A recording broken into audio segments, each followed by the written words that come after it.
begin o okay, sa continue 4x8 or 4x10 nga illustration or plywood, pwede na. But the station bill is always position. Remember class that the station bill is not only one, but the station bill is posted where it could be best seen by each individual crew. Usually, sa diin mo makita, best seen na lugar. Number one, sa alleyways. Anong alleyways? Mga alagyan, yung mga passageway sa accommodation. Kung diin timpi nga nagatinumpukan, mag-uumpugan, magchismisan, ang mga crew, magtinikalay sa mga salakyan, magtinikalay sa mga manokya, magtinikalay sa mga uyab. Kaunta na naman sana sa.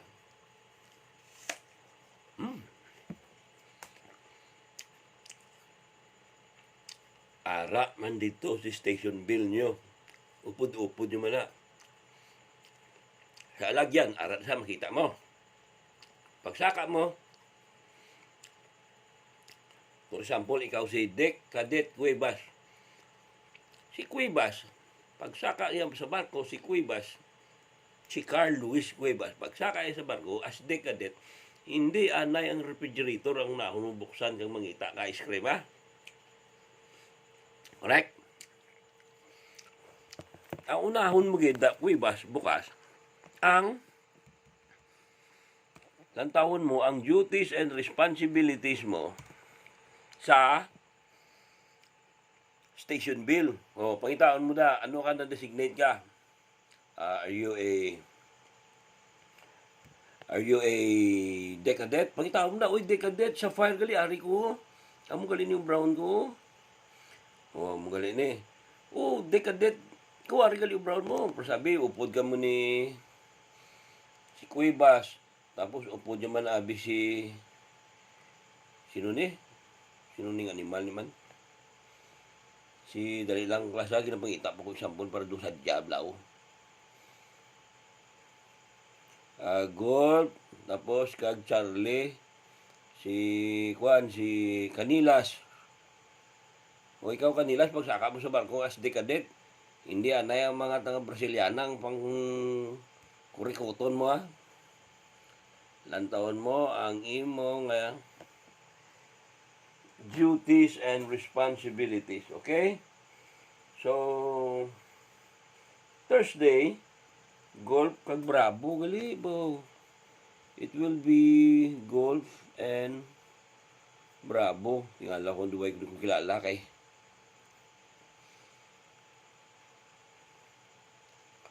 golf and section Bravo. Nami niya kung may mga example kay doon may pakaradlawan blaw. Si section si Canilas man, danay magigali ka mo. Si Canilas, si Cadet Canilas, nagsaka sa barko. Upod sila ni Tamburotsoy na Cuevas. Karon si Canilas, bay siya naglantaw sa station bill duty responsibility ya. Kaya ang puerto sa barko na sa Brazil, halay to siya kapapay, babay sa mga uyab to. Si Cuevas naman niya, refrigerator ginuna. Kaya, what do you think will happen? If wala ka man ginapangamuyo, emergency will strike at the very moment. You know, class, emergency class. Pag siling mo class ng emergency, it is defined that class that there is a presence of imminent danger or danger is already existing. Ara na, nag-exist na. Ha? Or ang danger, gapaagto pa lang, i-declare na sila yung emergency so as to limit the damage, so as not to spread the pollution, so as not to, you have to eradicate it, you have to stop it. Okay? That is thinking the worst case scenario. Pagkita mo pa lang, pitik-pitik pa lang ang hose, an emergency of oil spill, do the action already. O ano ang proper procedure sa oil spill? Kung di ka kabalo kay na-nervyos ka na, you have the station bill. You have everything in it. Every emergency. Ara ang duty and responsibility mo. Pag hindi mo kaya, tawagon mo ang imo nga superior officer to guide you in the correct manner. Hindi kay kaobra ka lang sala-sala, tinong pulos. Nothing. O going back kay kuibas kay Salin. Kanilas, pag lanto nila ito, pang uyab din ang abay mo klas ang puerto sa Brazil. No? Do ang distansya, yung guro klas, do ang gate lang sa BMA, kagang tindahan da sa tubang, di makita mo ganyan, makusita mo, makusunodaan mo, tayo, oh, bye-bye, hello, bye-bye, love you too. My God, kita mo ganyan mga kwento, hindi ka na concentrate sa umbra mo. And that is very dangerous to consider it. Ini naman si Carl Luis Puiban. Pagsakay naman sa barko, refrigerator tayo unay buksan. Wala yaging basa ang duty and responsibility niya sa station bill. Na pagsaka mo sa barko, along the passageway, the alley, ara da station bill. Duty and responsibility. Ara man da sa crew mess, kung di ka mo kinata-kata, kung di ka mo naga-chismis, kung di ka mo naga-get along, gasing along, ara na siya. Makita mo na sa crew mess, officer's mess, sa bridge, sa engine room, where it could be best seen ng area. Mas hindi lang, basta nakita mo na na-determine mo na inasang area, ginadagsaan ka tao nyo bala. But it depende man na sa kung kisa, sa point of view ni Kapitan, sa jurisdiction, okay, gusto ko dire. Kaya mo na din tao kalabay. Okay, ako naman gusto ko dire. Muna ka lain-lain opinion. At the end of the day, si Kapitan magyap kung sundon nyo. Hindi siya pagkontraon. Okay? Amo na, that is how important is the... Yeah, take siya. Excuse me. Nakakas.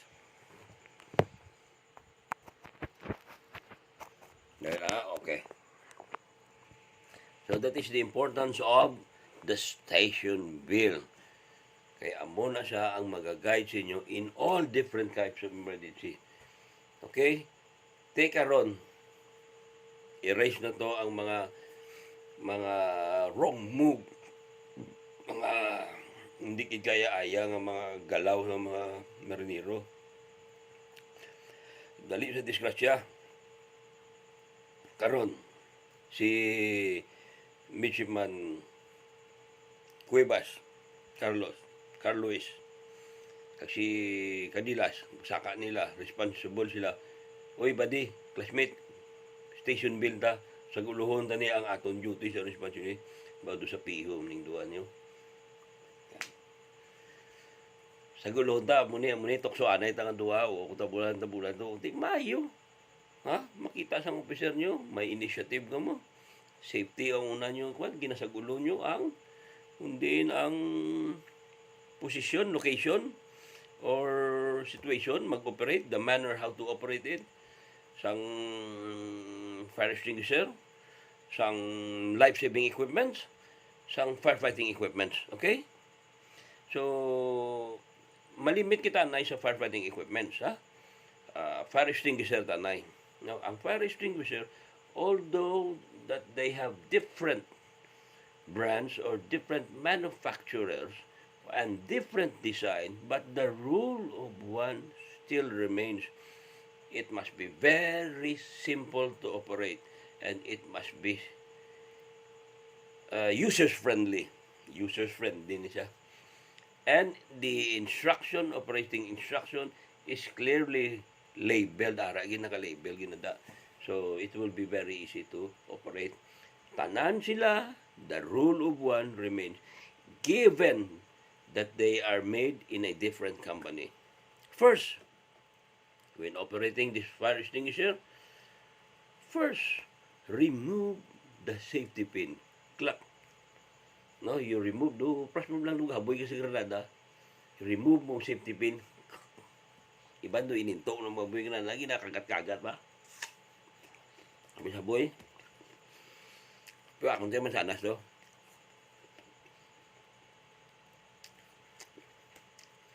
Remove the safety pin, aim the nozzle at the base of fire. Ang nozzle, ang hose bla, I-aim mo siya, itutok mo siya sa base ng fire. Anong base ng fire? Ay base wala pag ikaw mo kabakintindi kung anong base ng fire. Ang iyang at tiel, labda. Ang iyang ang pinaka-base. Ang pinaka-lower portion niya. Muna ang ginatawang base of fire. Muna ang i-rest dalom niya. Then squeeze the trigger. Squeeze. Then ma-activate na siya dayon. Okay? Yan. Tinasag ulo na to nila nga duwa. So, naging kaaya-aya ni sila sa mata sa mga officer nila. Kaya they are responsible, resourceful, kag they are willing to learn. Workable attitude, dasig ang promotion. Yeah? O, go back to maritime safety. The more you learn, the more you acquire body of knowledge, the less chances you will become a victim of any situation, emergency situation. Nabalian ka, puli ka. Do you think, class, pag nabalian ka, naka-injury ka, do you think makabalik ka pa sa barko?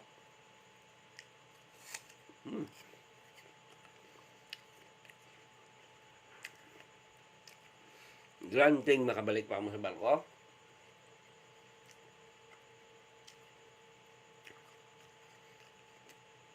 Budayan, makamagyapan mo ba? Ako, na-aksidente ko sa barko, nahulog ko. Kaya that was beyond my physical strength na gidya, my physical capacity. Dugin, shut off lang ko, pang, hulog, bang. So, pilap lang ko ito edad na tabo.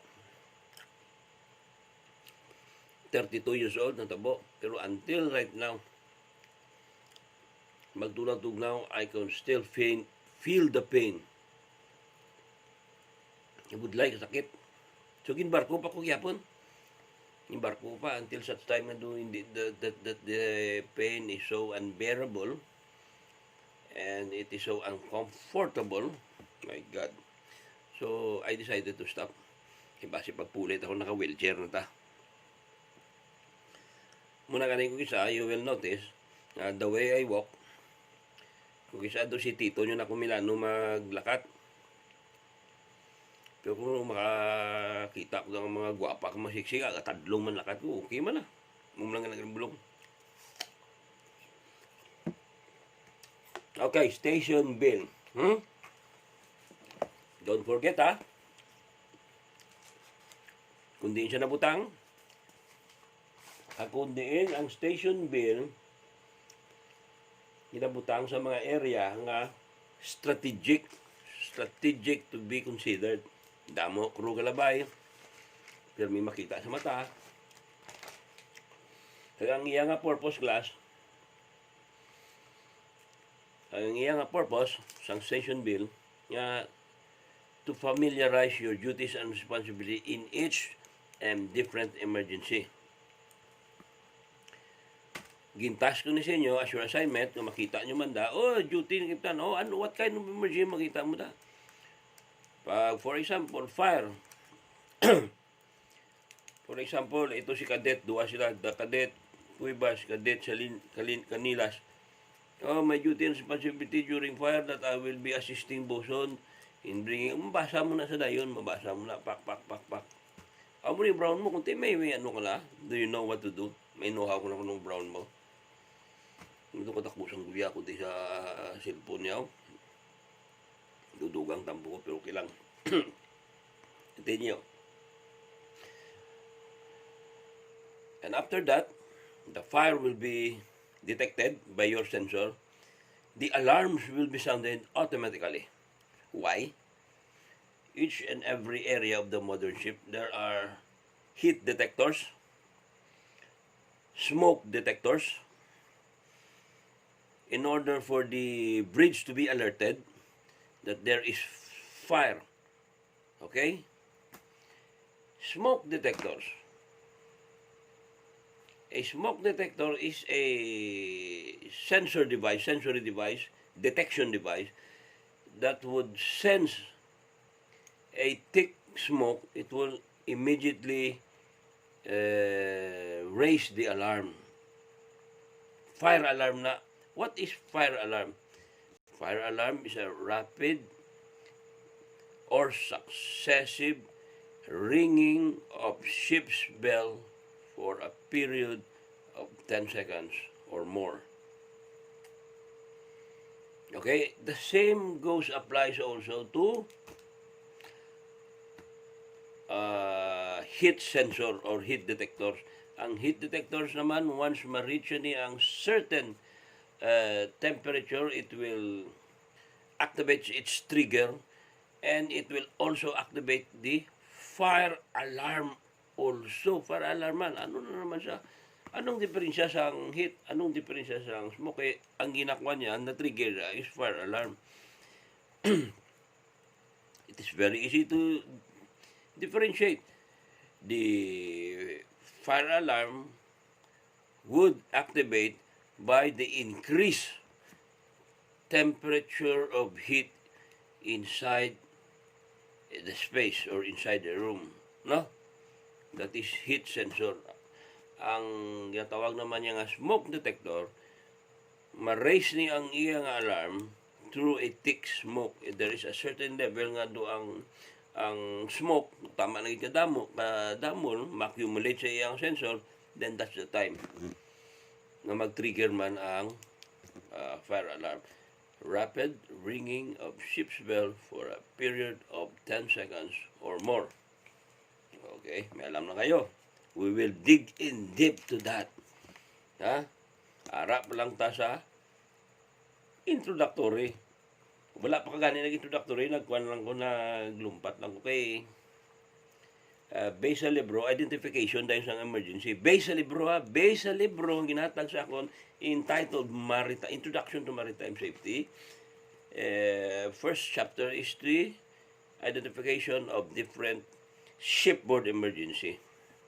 Pero based on the actual situation or based in the actual scenario, what we will be doing or what you will be doing when embarking the ship, amo ni ang gina-explain ko. Pagsaka nyo, familiarization, hindi sa emergency.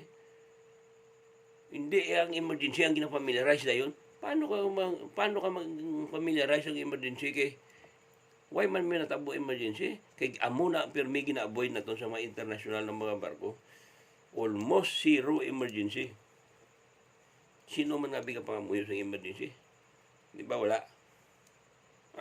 Gina-avoid na to. As much as possible, ma-avoid. As much as possible, ma-eradicate. Okay? The more knowledge of the crew in regards to this emergency, the more we can avoid it. Number one ng mga killer sa barko, hindi ang hindi yaklas ang dunod. Ara sa sunog. Ang muna ang number one nga pamatay sa mga marinero. Statistics shows, hindi ang lunod. Later on lang hindi kakalunod, kaya pagkasunog, maguba na ang hull integrity, amo na maglunod, but the cause of the sinking of the vessel is by fire. That's why we must be very, very careful. Kaya ang barko, it is a floating structure with enough heat, with enough oxygen, and also with enough fuel. No? We are carrying fuel, di ba?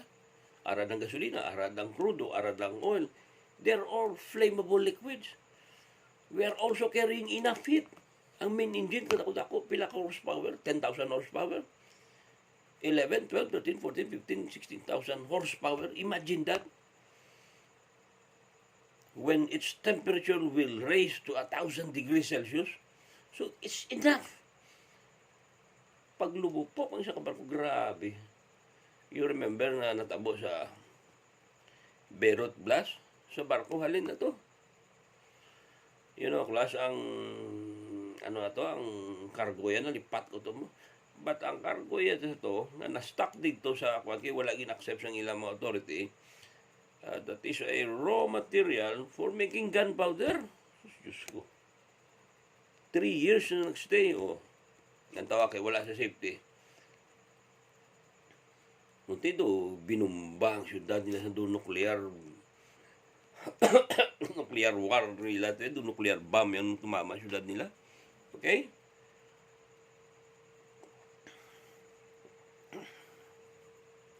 By the way, class, ari ko di kali sa akon nga stock room. Stock room ni sa basement. Mga sakay ka pa sa elevator, mga third floor. Yeah, why net di basement akong balay. Simple lang pikado.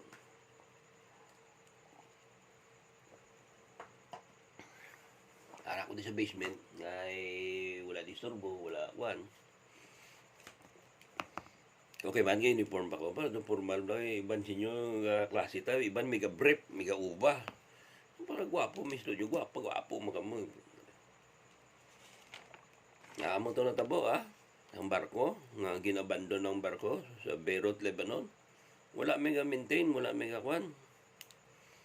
Sumigabog, it reached at a certain level nga ready to explode na siya. Siguro there is a spark which caused the ignition, and the ignition, pag-ignite niya, pag-spark, nag-ignite, pag-ignite niya, explosion. I will explain that to you. Magdigdip na tala sa fire. So, kagto naman ta sa the first emergency which I have given you as an example was fire, correct? I have given you along with this corresponding alarm and the duties and responsibility. Pag fire, nag-ring ang fire alarm. Hindi si Carl Luis Cuevas kag si Canilas. Kabalo siya mo nila. O assist mo son, kagto ka di sa muni. O go. Dala na sila dayon along with the firefighting equipments. Based on the duty and responsibility written on the station bill. Pag-abandon ship na naman. Pag-abandon ship class, remember, make this. You must remember this very well. Ang abandon ship class, you must be abandoning your vessel. We must be leaving the ship because the integrity of the ship and the stability of the vessel is already in a sinking position. So we must leave the vessel in order to save our lives. The life should be the priority more than the cargo itself. Human life. So by abandoning ship, we are preserving our life. And we must also remember, we are not yet labeled as a survivor unless we are rescued. Okay? Although we were able to go inside the, what you call this, the life raft or the lifeboat floating and our ship was sinking already, you are not still a survivor unless you are rescued. Okay? Kag sa abandoned ship class, in an emergency situation of an abandoned ship, bear this in mind that there is no specific alarms. Wala ni siya yung alarm. But the general alarm is employed. Okay? What is general alarm? Ang general alarm is 7 short blasts followed by 1 long blast. If it is employed in an emergency alarm, this general alarm will be followed by the verbal announcement of the master of the vessel. Do you understand? Only the captain has the sole authority whether to abandon ship or not. The authority is vested upon the capacity of your master or your captain to see to it if the vessel is still safe or it is no longer safe. Then that's the time you will abandon ship. You must understand that upon hearing the general alarm, it does not necessarily mean that you have to abandon ship, but based usually on the station bill, all crew must proceed to the master station with life jackets and personal protective equipment. Okay? Do you understand? Pagkabati mo sang general alarm, tikoy kami minabalaan, refrigerator lang inuna mo, isa mo naman inuna mo nung mauyab man sa Brazil, lagan kaya dayon sa barko, lumpat kaya dayon niya. Ang emergency gali, oil spill. Pagbati mo sa general alarm, 7 short blast, pito na, then followed by 1 long blast. Uy, general alarm, kagto ka na dayon sa kwan. And wait for the verbal announcement of the master. Mamba na sa, this is the master speaking, this is the master speaking. All crew must proceed to the master station with life jackets. With life jackets and personal protective equipment. Amo na siya, but it does not necessarily mean nga maabandon ako, malukso na ako sa barko. Hindi. It is because that the general alarm can be also applied, oil spill, can be also applied sa man overboard, can be also applied, but it is always, pag gingamit mo class ang general alarm, it is always by the rules na it is followed by the verbal announcement of the master. In the absence of the master or in the absence of his capacity to perform as a master, his deputy, ang deputy ang shipmate. He will act immediately in behalf of the master. For example, labi, nakadanlong si master, sang salasalayan man. Pak, pagdanlong yun, lipong. Pagkalipong niya, alam naman hula to, no po siyang bugtang emergency pa, malunod ng barko na itong siyang bugtang. Pag bugtang ko, alang sa dalong tubig. Diba? His deputy as a chief officer will be the one to decide what is best, what is fitting in order for the crew, the whole crew will survive. And so, pag amo na siya, it's the time now to abandon the ship based on the instruction on your guide in the station bill. Ha? Kung ano nakasulat na, amo na ang brown nyo para kuwan. Pero based on my observation, no? Kay all is emergency, ginagyan ko na, kaagi naman ko fire. Kaagi naman ko minatabo nga man overboard. Ang fire naman, kaladlawan niya. Nandito kami ga-dry dock sa China, I was still a lowly cadet right then. Insect dan mo, pabaya. You keep, ano kagid sila, bantay kagid todo. Pabaya. Mga linganga, mga ngag. My God. Welding sila nga, welding job sa babaw. Ang ilang mga fluxes to, gat, kuhan gali. Kasi kaya tulo sa dalom, tinagkalayo to ang diesel generator na, sunog! Grabe sunog ko. Ito siyempre diesel generator. Highly flammable fuel. Diesel. There is enough heat, there is enough fuel, and there is also enough oxygen. Grabe ang pag-ubatang fire. Tanan nga paris ning sir, bahala da kung ABC ka da, kung A ka, physical ka, or B ka, parang tubig o kurente. Ala, sinulod na mo. Bumba na mo, bumba, sulod. Huwag patay kalayo, sige supply mo. Sala man tong desisyon na mo to, kaya nung sala na, kalayo ang in-focus, wala, naging cut-off ang fuel. Hanggang mga report to the master seal, wala na, tabo. Banat ang bitanan mo, banat mo. Naghatag bang kuho sa third engine na mo, wala man makabit, maayo ang nusol pagagat. Tumabog ang nusol mo, amoy na lang na o. Do ihi na lang nga mo, amo na ang nusol, wala na pressure ba ko gagugit. Wala na nasunod na sa station bill. My God. Kalayo to, that was kalayo Abandon ship. Naghaboy man basura. May lang ni kadlaw. Naghaboy man basura ang Peter namon. But actually class, bawal ang magaboy mo. Basura. Natago sa virtual discharge. Pero pag ato ka to sa barko, haboy. My God. That is reality which I am telling you. Pag aboy ito sa basura, timing man lang nag-list ang barko, itungod medyo mabalot, pero clear sky. Init-init, ma-swelling lang. Pag swell sa barko mo nga nag-roll siya, timing ginadungan man pag-amoy na, pag ula isang basura, gamo na, tapos na roll man dito, do may something bla class, may force, nga dugin higop siya kung sa muna sa gravity. There is a momentum pa nga nag-push siya pagtuto, tak ulay. Wala sa ano sa guys. May nagani batian ko. In accordance to the station bill which I have assigned, po sa akong ginasign, you must throw the life ring salbabida, life ring with light to the man overboard. Why na ko gani ka throw? O siya gitan ako saka sa bridge. Hindi pa gali bridge yung saka ko, engine room pa, kaya mo itong pinakalapit mo. Tema kon mo, hindi nasunod ang station bell. Wala, pero mas mayo gito may guide na kay kung wala daw mga station bell nakatouch. Paano man, mamulta man ang barko. Sakit na tutunlan ko sa klase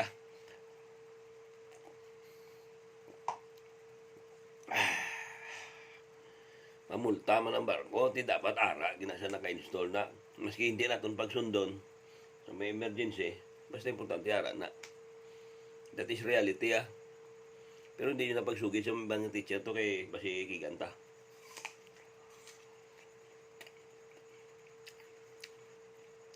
Okay? Napagid. Nag-abandon ship kami.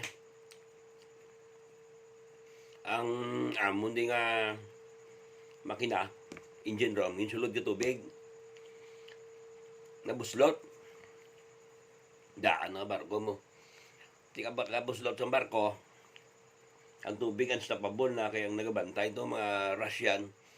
Ang oiler lang Pilipino, kapwa Pilipino, taga Bacolod man. Intawagi ako. Di nag-declare na si kapitan nga abandon.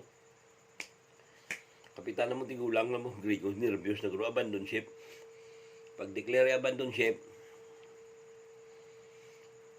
ang duty sa mga EB to kag mga kwanto, imbis ma-perform nila in accordance to how we are trained, to how we used to be,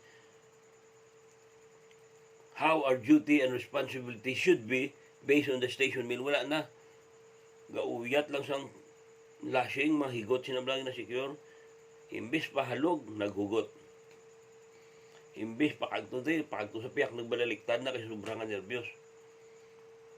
Ang iban nga makakas na lang, hindi na makakas, gahibi. Di ako as their leader, I try my best na I still remain firm for them.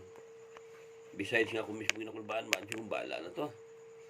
Patay kong patay na ano kami naman, kalayo. Hindi ko lapit-lapit isla ko sa apos ng tanay salbay. Huwag gani ko sa kadlaw, haray na yung mga rescuer ta. Mabulay o gamo man. Relax lang mo. Tinanaog sa engine room. Yung kulat ka mo kay ilang taon-taon lang mimo sa engine room. Tinanaog kami to sa engine room. Ay, hambalan ko sang Peter. Asang oiler nga, ang grabe tubig. Din, draw. Pag ano yan, lampas ka tao mo, kita mo, blue ang tubig. Mga mo, Mediterranean, si blue ang kulor ng tubig. So, liko kaya to ni. May jack may jack, may kahoy. Ituon to ang kahoy sa buslot. Kag may rubber ko nga ni ko. Gamay lang naman ang buho mo, dumaamo lang naman yun. Pero ang pressure grabe, hindi mo mapunggan mo yung pungan mo tapal-tapalan sa kamot mo. Ba siguro lusbuton yung kamot mo. Loaded ng barko mo. Pila ka meters deep. Halin sa waterline niya. 10 meters deep. Full cargo kami. Yung pressure, grabe. Medyo daan na, buslot siya. Tinginubra naman to, tinukuran naman kahoy. May guma di sa lalom, amon to nagpost, tapos ginjakan ko diyo. No choice. Saluma to, salom. Nyatro, sa akong boss, hindi na ko agwata. Leche! Balik! Salom! Kinulbaan sa sige, kung balik mo sa salom, hindi na-jack ko sa tasos. Gusto gumana, naguntat ang flow sang water ingress. Ikin report ko kay Captain na, Captain, I need your personal observation on this area because I believe that we have stopped the water ingress in the engine room. Oh, really? Dukoy-dukoy man tigulay naog siya. Lantaw inspection. If there is water, Captain, we will see that the water is splashing through, squeezing through this hole. But no. You will see a white stripes. Do puti na sa class kung magwan siya. Ang seawater, kung may pressure ka nagapasulod mo na sa noon, white, doon naga-white stripes sa blang kurit-kurit. So, ang muna nag-decide si Kapitan, I believe there is no water ingress. Secure the boat back to its original position. Yes, we were able to stop the water ingress. We were able na-cancel ang kwan, napuspon ng abandoned ship namon. So, thank God. Thank God. Pero ang tanan nga nakalista sa station belt, ngek. Wala. But sige lang, okay lang. As long ara na siya, it will remain on guide. Kasi paano makabuligid. Pero in times of emergency, ngek, wagid.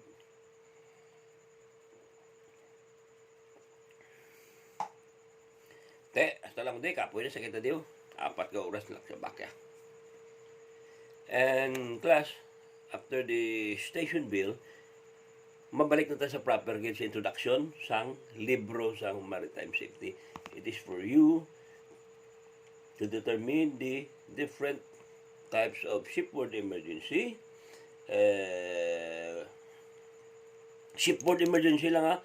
Focus on the shipboard emergency, which I will explain to you later.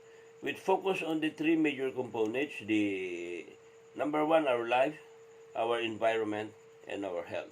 These 3 main components are interconnected with each other, okay? Kung healthy kita, connected mo na sa environment, siyempre healthy kita. Somehow, what I mean is that they meet along the line, okay?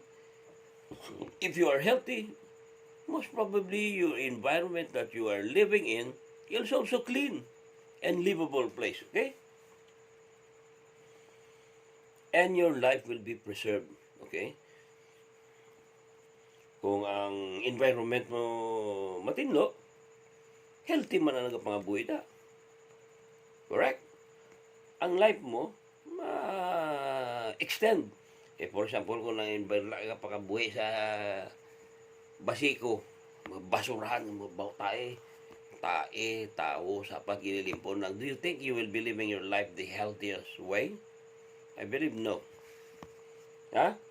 And after that, we'll be discussing the shipboard emergency, the corresponding alarms, assigned work, framework, and research. Balanda. And then class, if you have any questions, I'll be willing to entertain that based or in accordance to your class schedule. Just leave the message, and I will try my best on that very hour, on that very period. I will answer your questions. Okay? Goodbye. See you next time. Next meeting.